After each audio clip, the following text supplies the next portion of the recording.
warahmatullahi wabarakatuh. Di sini saya akan menyampaikan materi terkait dengan pemanfaatan perpustakaan, laboratorium, dan masyarakat sebagai media pembelajaran.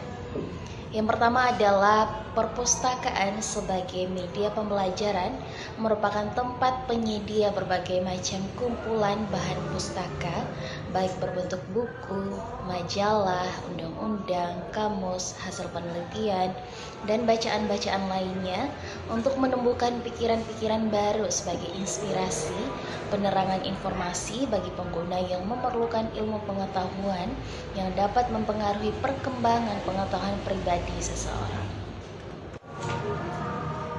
Pemanfaatan perpustakaan sebagai media pembelajaran yaitu media pembelajaran dalam berbagai mata pelajaran seperti bahasa, sains, sejarah, dan sosial. Contoh pemanfaatan perpustakaan sebagai media pembelajaran yang pertama adalah membaca buku untuk menambah pengetahuan. Yang kedua adalah mencari informasi untuk mengerjakan tugas.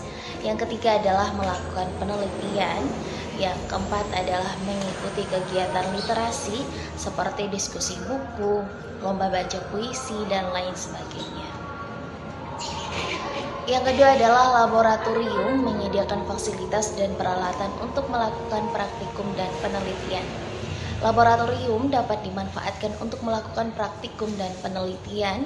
Praktikum dapat membantu siswa untuk memahami materi pelajaran secara lebih mendalam dan bermakna.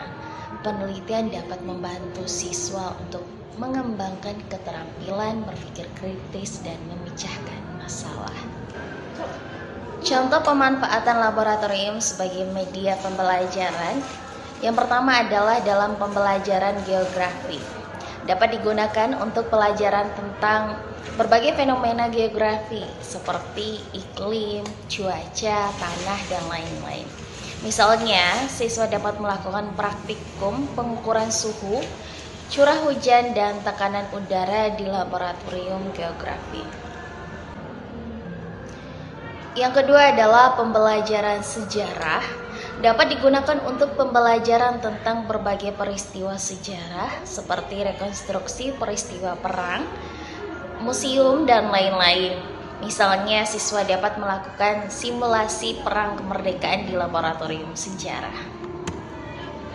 Selanjutnya adalah pembelajaran ekonomi. Dapat digunakan untuk pembelajaran tentang berbagai konsep ekonomi seperti pasar, produksi, dan lain-lain.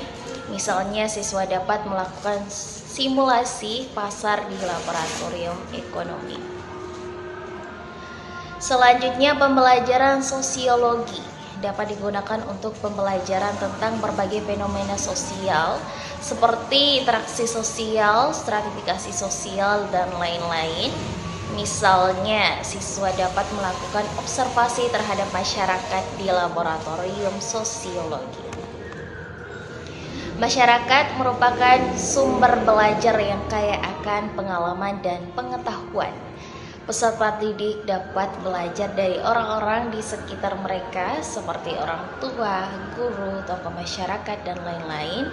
Serta peserta didik dapat mengetahui secara langsung keadaan yang sebenarnya di lapangan. Ada beberapa lingkungan yang dapat dimanfaatkan sebagai media dan sumber pembelajaran, yaitu lingkungan masyarakat atau lingkungan sosial yang mempelajari tentang interaksi antara kehidupan bermasyarakat seperti adat istiadat yang ada di masyarakat, sistem nilai, perubahan sosial, dan lain sebagainya. Yang kedua adalah lingkungan alam yang mempelajari tentang sumber daya alam, tumbuhan, hewan, dan lain sebagainya. Yang ketiga adalah lingkungan buatan, meliputi bendungan, taman, irigasi, dan lain sebagainya. Pemanfaatan masyarakat sebagai media pembelajaran. Yang pertama adalah berkunjung ke tempat-tempat bersejarah, mengamati proses pembuatan produk, berdiskusi dengan orang-orang yang memiliki keahlian tertentu, melakukan wawancara dengan narasumber, Contoh pelajaran yang dapat memanfaatkan media dan sumber pembelajaran berbasis lingkungan masyarakat, yaitu pembelajaran sosiologi. Dalam pembelajaran sosiologi terdapat materi-materi tentang kemasyarakatan yang meliputi interaksi sosial, perubahan sosial, gejala sosial, konflik sosial, norma sosial, kebudayaan, adat istiadat yang terdapat di suatu masyarakat. Proses kegiatan pembelajaran pemanfaatan lingkungan sosial ini dilakukan dengan cara praktek lapangan atau turun langsung kepada masyarakat, seperti mengamati, bertanya, atau wawancara. Dengan adanya praktek lapangan ini membuat para peserta didik dapat lebih mudah memahami atau menguasai materi karena peserta didik dapat mengetahui keadaan yang sebenarnya di dalam masyarakat secara langsung, serta peserta didik dapat menambah pengetahuan dan pengalaman peserta didik dapat lebih mudah untuk mengingat materi yang telah didapat.